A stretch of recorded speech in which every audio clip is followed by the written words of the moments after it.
Well, howdy there, Internet people, it's Belle again.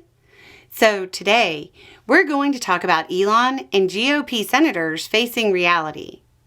Before we get into the budget, don't forget about Project Rebound's budget. There will be a link down below. So, Republican senators met with Elon Musk behind closed doors. The bits and pieces coming out paint a pretty clear picture. The senators are telling Elon that what he's doing won't work. Not for real. Not in the long term.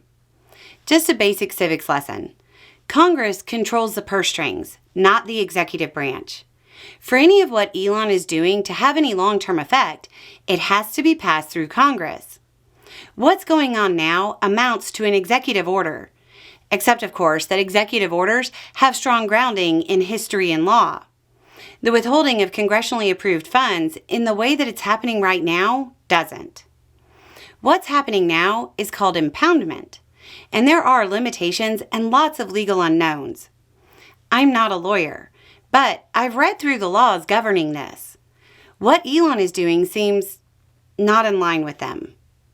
The Trump administration wanted to challenge the way impoundment is viewed in court, but as Senator Hawley said, quote, "This court does not look like it's warming towards the impoundment theory."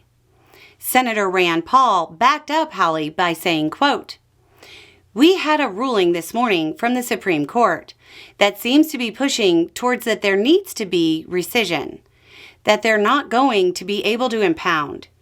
I thought the court would actually let them impound it until September 30, until the end of the year. They're already saying no. It's going back to the lower court. So my message to Elon was, let's get over the impoundment idea. Let's send it back as a rescission package." So, what's rescission? It's a multi-step process that can be summed up relatively simply. The president proposes rescission, which is just canceling approval of funding. It goes to Congress. And skipping over a lot of procedural rules, Congress has 45 days to get it through both houses. Why are they interested in using this? Because there's a time limit on debate in the Senate. Skipping over a lot of procedural rules, it means the filibuster isn't an option. So what does this mean for the state of play?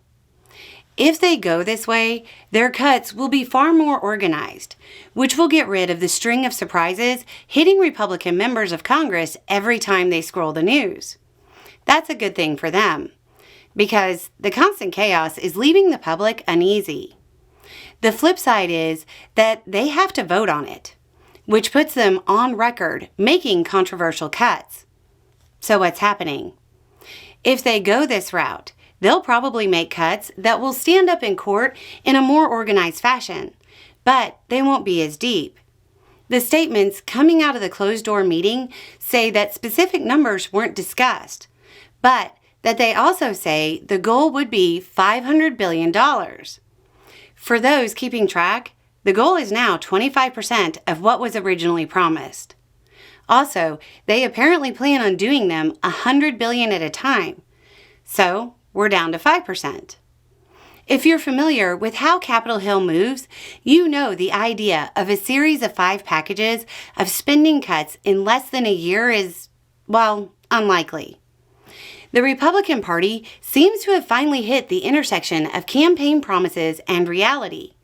In the end, those on Capitol Hill look like they might leave somewhere between 95 and 75% of the promises on the side of the road, which isn't really surprising. From the beginning, we've repeatedly said they were never getting the $2 trillion. Anyway, it's just a thought. Y'all have a good day.